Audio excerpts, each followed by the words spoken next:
The gender links process started with 22 women from the iStories workshop. There was an entrepreneurship training. From that training, because they were taught how to draw up their business plans, where to submit, how to use emails to submit their business proposals. Yes. Now the one lady is owning a confectionery in George. She moved to George, and a steel company which is still growing. Two ladies are owning a early childhood development center. One of those ladies can't even read and write, Nogutula. And Betty Kubu is owning a construction company, and she's also doing some knitting where she's generating income from them. But what came up as very strong from the entrepreneurship workshop is that women felt empowered because they could own their own bank accounts. So that made them to be strong in their relationships. Some of them, they felt that they can move out of those abusive relationships because now they have their own source of income. I'm Naledi Masipa from Limpopo, and actually Capricorn District Municipality in Limpopo, and I'm a gender coordinator of the municipality. In 2010, there was a call from Gender Links where, it's not like, it was before the Center of Excellence. It was just an entries where you can get in in any project that promotes gender equality. So as Capricorn District Municipality, we entered in the 16 days of activism. That was a project of conscientizing people about violence. Then that's where we got in, and then we managed to scoop an award. And then that's where we had an aftercare from Gender Links, where they took us to different stages that led us to be Center of Excellence. The outcome of the stages, that's when they realized that now this is a Center of Excellence. We have been in Gender Links since then, scooping awards every year. Until 2015, we were stopped to say Capricorn District Municipality shouldn't take part anymore. Then we became judges of SADC Protocol at Work Summit for Gender Links. We gathered the community-based organizations that falls under Capricorn District Municipality so that they can be part of the SADC Summit of Gender Links. And in the first year, the very same 2015, we gathered 33 community-based organizations that were shortlisted to be part, to come and share their best practice at the summit. And then our three local municipalities also participated, and fortunately 2 of them, the one under urban scooped an award and the one under rural scooped an award. So to me, the Capricorn District Municipality is still standing and it's still represented at the summit. That's what I love about it. I think I'm already there. Since, I'm no more taking part, but my locals are taking part, my community-based organization are taking part. I think we have done tremendously. I think it's fine. Us is just to strengthen their work so that it can maybe be taken from a certain level to the highest level. So that's what we are doing now. Like this year, I've got 43 CBOs, community-based organizations that are going to take part. To me, it's a wow. And my local municipalities are taking out. Katu Mapoli. I'm from Limpopo province. I'm working for Vembe District Municipality. And I'm working as a gender focal persons and a special program unit, which is located in the Office of Executive Mayor. It's now plus or minus 5 years since 2014. We were part of this program, the COE program. Since we joined this program, we have been doing various gender mainstream programs, but we were focusing on the empowerment of the disadvantaged women from our district municipality. Looking at our all 4 local municipalities, you will recall that as a district municipality, we are the coordinating structure. So our focus was on empowering the disadvantaged women regarding the economic opportunities, and also establishment of the projects that will be able to help our people. So this time around, we are going to focus on women and young people with disabilities. That is one sector that we left behind.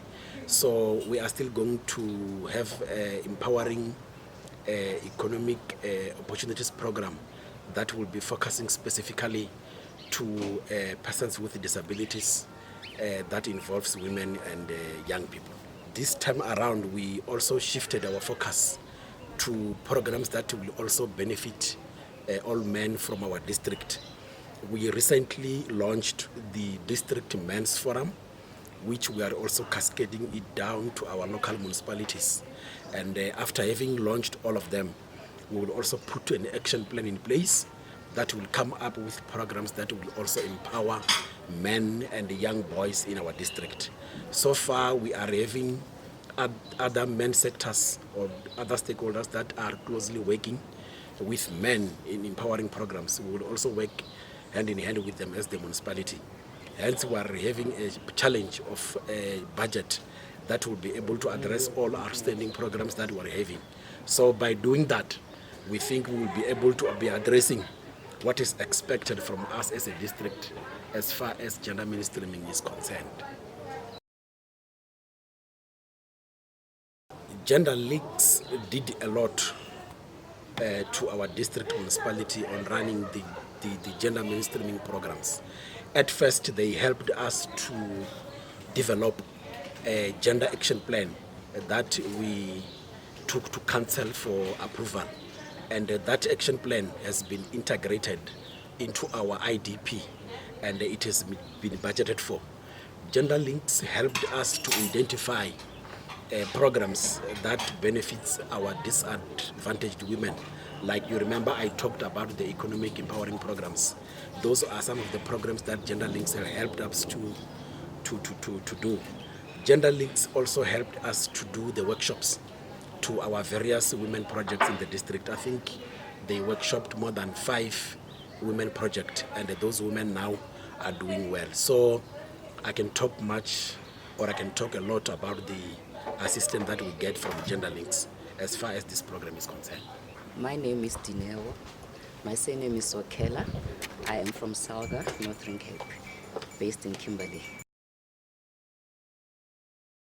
The first time that we started, actually, it was in 2010. What we did was we identified hotspots where there's rife gender-based violence in the area, and where there is unlicensed liquor stores. Yeah, and then there's also another problem of child trafficking, as well as trucks going through the N8. So that is when we decided to come up with Take Back the Night, and that is how the municipality won that award. I have learned both the good and the bad from this meeting. Number one is that meetings like this are very important for some of us because we learn a lot from them. Another thing is that we always come up with solutions, but then there is no implementation at the end of it. So it's like it's a nice to have, but then when you go back home, we don't do anything else. Number two, as we know that as a country we are facing with the introduction of a new cabinet, we don't know who's going to take over the Ministry of Women. We don't know where the mandate is going to come from. And number three, there is no working relationship between them. So it's like them and us. So it's like a big competition. And another thing is that there are so many things, very good things, which are happening around, and they are not documented. And some people are not even ready to share their ideas with us because everybody is thinking that no, it's their own institutional memory.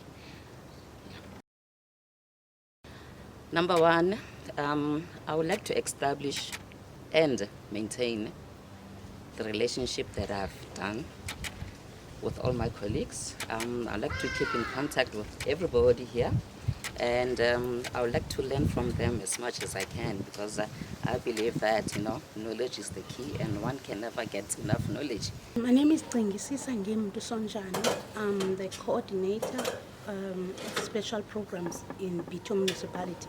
Bito is based in the Western Cape. It is actually in the border of the Eastern and the Western Cape.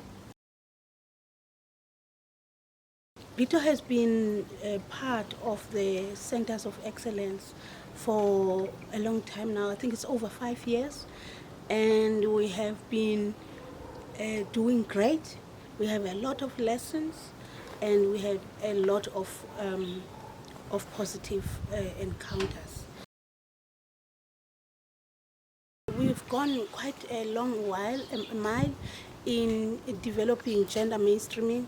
We started with the council itself, with all the HODs, and we took it out. We are now in the process of evaluating the gender forum, and in fact reinstating its role. We have quite a progressive approach in development. We are working with forums that penetrate in the community, starting from elderly to the ECD. So our approach is quite diverse and quite involved. We have about 7 communities around. We're not such a big municipality, so we handle them through forums, which then feed into the IDP processes, which makes the implementation easier and faster. They introduced us to the barometer, which has helped to evaluate ourselves, and also the capacity building that has taken place. And every time we come to Gender Links, we evaluate our stand, we evaluate the work that we put to civil society. We learn about our shortcomings, and we get to understand the areas of improvement. But what is mostly important is the networking, learning from other municipalities. How are they excelling in this field? Because gender mainstreaming is such a wild concept, and if you think about it, as vast as it is, it depends. It's also based on cultural issues. It's also based on religious issues. So you don't have a one-size-fits-all approach, but each municipality will have its unique approach that it will implement in order to get the outcomes that we aspire. I learned a lot actually about the checklist in terms of, you can use an overall approach when you evaluate your impact, but we went down to the detail of what happens and how do we measure our gender budgeting, how do we measure our impact in the society. But what has been outstanding for me was yesterday's launch of the Women's Voices project that's coming up. I think that is going to go straight to the communities at a grassroots level. I was very inspired to learn that even part of registration registration is part of the process of capacity building, because rural women are struggling to get themselves registered for business. They struggle to get employment, and then they struggle to get educational opportunities. So if you look at it, opportunities are closed at all levels and at all angles. So it will take a stronger and even a feistier woman to get through the process. So this program is going to make sure that even those that didn't have the opportunity before have a chance now to be in the mainstream. We have just prepared an action plan now for the Western Cape, and Mossel Bay has been our champion in our region. So we are going to work closely to actually conduct a roadshow. We're going to involve all the municipalities and make sure that all the Western Cape municipalities are centers of excellence, not just a few. So we're going to share the lessons that we learned and the strengths that got us to be the centers of excellence. And I think in the Western Cape, we have about 240 municipalities under SALCA, so we can influence that and influence change at that level and have a uniformity on gender mainstreaming issues in the whole province. I'm Pedro Mayer. I'm the CBS coordinator for the Department of Health. What we do is we have from the department side we call it a COPC project. It's community orientated primary care project. So where we will kind of get all the stakeholders in a specific area together. And we will do door-to-door with the municipalities support. We will go into the houses and do screenings and assessments, first assessments, and then afterwards we'll do the screenings and so on. So with the municipality, we include on our screening tool or the assessment tool, we will get all the info from the municipality that they need from the community. We from the health department is putting our stuff on the tool, and then even social development and so on. So that is one thing that we kind of work together. We also have, as you know, from the Department of Health side, the HIV/AIDS and medical circumcision and stuff. There's a lot of stuff that we need. So we decided also to liaise with the municipality, because if we do that, then we get a bigger response from the community. I learned actually a lot. I learned from what Genderlinks is doing actually in the community, first of all, and then also I learned what the different municipalities, how the Genderlinks program is fitting into all the other main stuff and mainstreaming of Genderlinks into all the other projects. So, yeah, I'm very excited for this project that Genderlinks is kind of supporting the community with, because it's women is usually most neglected in every sphere of the community. So yes, yeah. Okay. All right. Thank you so much for your time. Thank you very much. Thank you.